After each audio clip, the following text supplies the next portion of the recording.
talk about space in relation to what is ordinarily called reincarnation,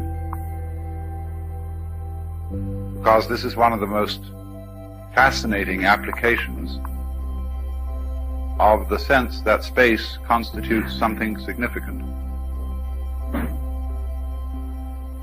Now, the subject of reincarnation is one around which is ringed an incredible amount of hocus pocus. And yet, there is something in it. And there seems to be something in it not mainly because there is a lot of alleged evidence for it in the form of stories of children who remember their former lives and so on. I want to approach the subject much in the way that Erwin Schrödinger, the physicist, does, because he has a view of this that does not involve any hocus pocus at all. It is perfectly simple, and all the evidence for it is already before us. So it involves no claim to special inside psychic knowledge, but merely to grasping a principle that is staring us in the face. And this principle is difficult to understand, not because there's any inherent intellectual complexity to it, but simply because it requires getting across something that's just unfamiliar.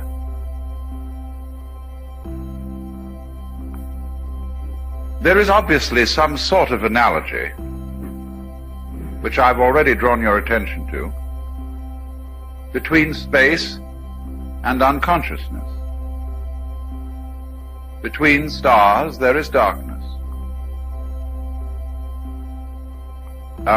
Between stars there is not the energy which constitutes a so-called body. In some modern physical theory that is purely hypothetical, not really tested, bodies in space are thought of as points at which space is intensified. But at any rate, there are these gaps, these intervals, and obviously the unconscious state must appear always through the conscious state as a gap or interval. So when we go to sleep at night, we wake up in the morning almost instantly. In other words, there appears to have happened nothing except something quite vague between going to sleep and waking, unless you had dreams. And so you can conceive, or barely conceive, going to sleep but not waking up. Or the reverse of it, waking up without ever having gone to sleep, which appears to be the nearest we can imagine to death and birth respectively. To go to sleep and never wake up when we die. When we were born, to wake up, but not to remember ever having gone to sleep. And of course this bugs our imagination because it's inconceivable in terms of consciousness. People are afraid, some people are afraid, of the possibility of eternal annihilation. And I suppose one of the most eloquent expressions of that is John Betjeman's poem, Before the Anesthetic, where he would prefer rather even the dismal hells than that this I should cease to be. And other people, perhaps of a more rational bent, say, well, that's no problem, because if you simply cease to be, there's nobody to be disturbed by it. You can't experience not being there forever. And what most people do is they project upon the prospect of annihilation the imagination of being shut up in a dark prison, in, as it were, a super sensory deprivation chamber, forever. But of course, there is no, the notion of eternal annihilation really has no meaning. It is an attempt to conceive nothingness, non-experience, and so far as our imaginations are concerned, nature abhors a vacuum. We have to project something into that, because psychologically as well as logically, it is a void. However, you see,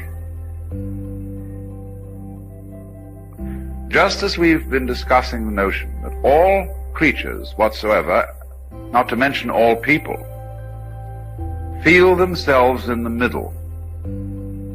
They feel central to their experience. And being central to experience is the nearest thing I can conceive as a meaning for the word I. Not an ego, because that is a social structure, a social institution, which has been kind of implanted upon our psychological behavior, upon, shall we say, experience, because experience is a thing that we are taught. We are taught what experiences are permissible and what are not, just in the same way as we are taught what speech is permissible and what is not, and what gestures are permissible, what actions are permissible and what are not. So our experience is trained, and we are trained to experience ourselves as egos. But still, underneath the implantation of the ego experience, there is this sensation of centrality.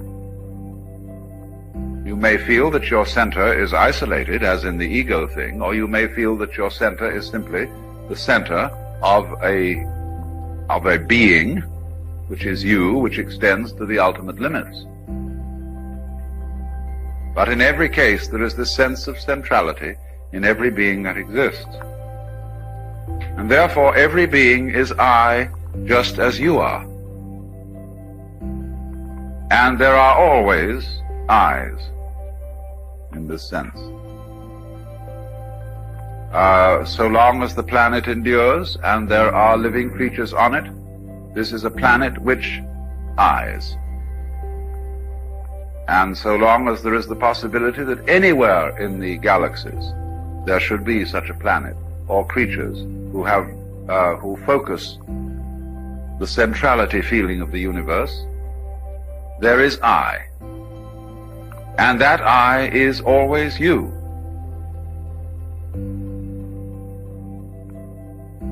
We know that when people die, other people are born after them.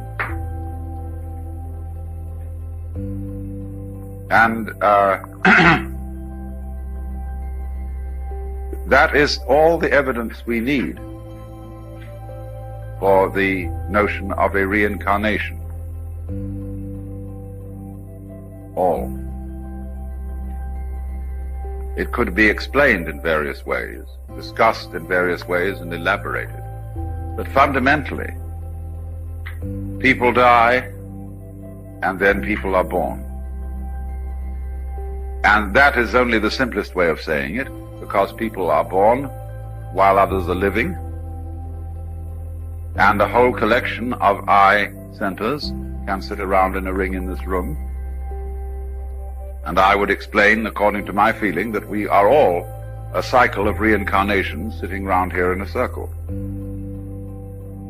Because reincarnation is the reincarnation of I.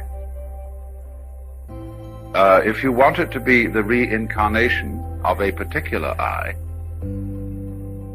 then you will have to do something else altogether, which we shall go on to talk about. But one thing seems to me to be perfectly clear.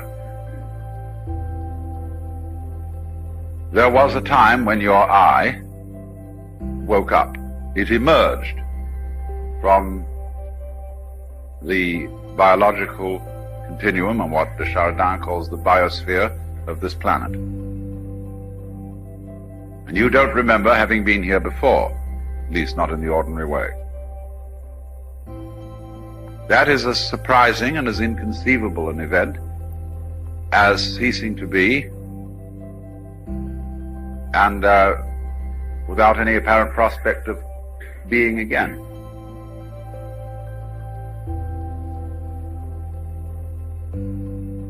But you see, after this event called life, if you go back to unconsciousness, you go back to where you were before you started.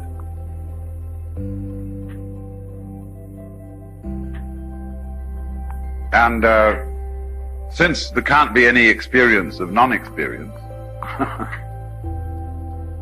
obviously, any next I that comes up, and all, in fact, next I's that come up, are you. Only since I is an experience of centrality, you don't experience yourself as multi-centered. You experience yourself as a particular center. Because the universe, although it is multi-centered, each center is experienced uniquely. So what you might roughly expect is this, that after you die, the next thing you know is that you are, without the slightest memory of whatever happened before, you repeat the same sort of experience as you had when you were born. As is somebody else being born. There has to be someone around. I'm merely saying that the experience of being I goes on, even if there's an interval of several billion years. It makes no difference whatsoever. Supposing the human race was wiped off the planet, and it took that much time for it to reappear, or any living creature, that would make no difference to this phenomenon. So, let me repeat, since there is no possibility of a non-experience, there are always experiences coming up, and each one of them is you. Because that's its I. Now, I know there's a difficulty in this, because it arises from the fact that we identify I with ego, and part of ego is a memory system. You know who you are in the sense that you remember who you are. You identify yourself with a series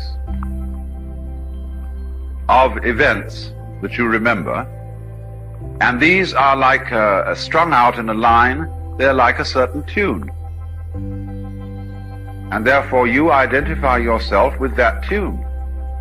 So we repeat ourselves. We have consistent characters, just in the same way as a tune is always constructed to repeat itself in a certain way with variations, so that we recognize the tune and the name of the piece by hearing even one part of it. So here is a tune, see, that is being played, and it is attached to a center called I. Only the I is much more than this particular tune, this particular series of memories. Even though we are persuaded and kind of hoaxed into identifying the whole I with that series of memories. But you know, supposing somebody plays a Chopin etude, and then he stops. Then later on, somebody else plays it. Is it the same tune? Why, in one sense, yes. In another sense, no. So, it is possible, isn't it, that even though your tune was wiped out because the memory system goes with death, the same sort of tune can be played again. and with its characteristic themes, and that will be, in another sense, you, in a more particular sense than the you of centrality. In Buddhism, there has never been the idea that rebirth or reincarnation involves the transmigration of a specific soul, because all schools of Buddhism are agreed on the idea that the individual self or soul is an illusion, in Maya. And they liken the process of rebirth to the motion of a wave across the surface of water. Actually, the motion is illusory. The water simply goes up and down, and there is an optical impression of a wave moving out. No wave moves, and yet there is the seeming of movement. So the Buddhist would say, no soul reincarnates, and yet there is the illusion of reincarnation. Buddhists think of reincarnation as an illusion, and yet believe in it. Westerners think of it something that might be a fact and find it difficult to believe in. Westerners adopt the idea of reincarnation as a comforting idea. Buddhists are trying to get out of being reincarnated.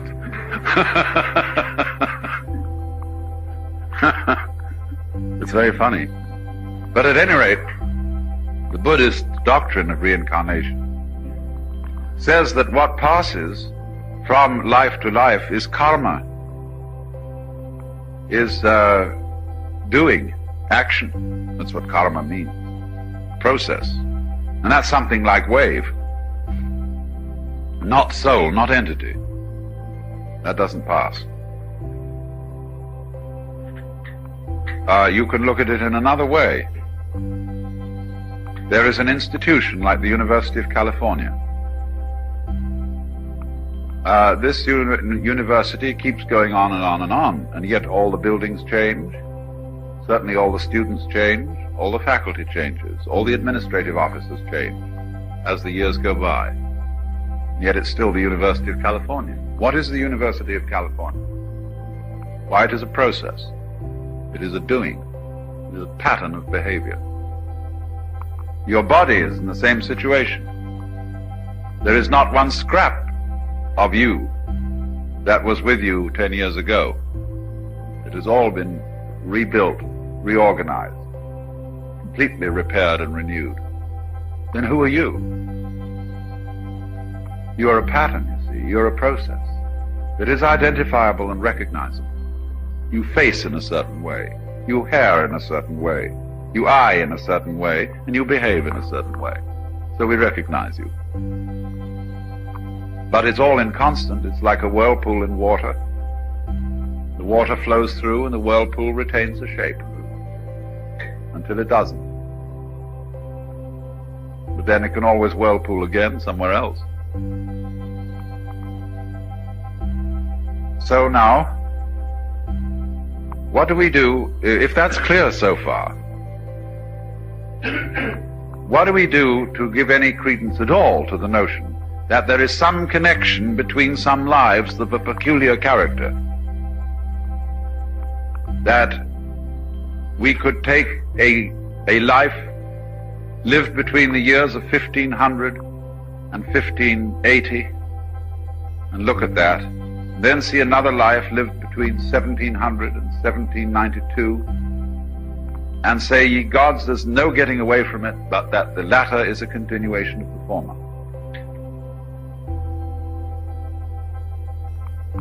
Now, how could you do that? Well, very simply. Let us consider that we are looking at an enormous number of biographies scattered over a very great period of years. But to visualize them, we've got to think of them as different colored spots. Now, as you look at this great mosaic, you see, of spots of all sorts of different colors, you will very soon begin to pick out patterns in it as you do with a Rorschach blot.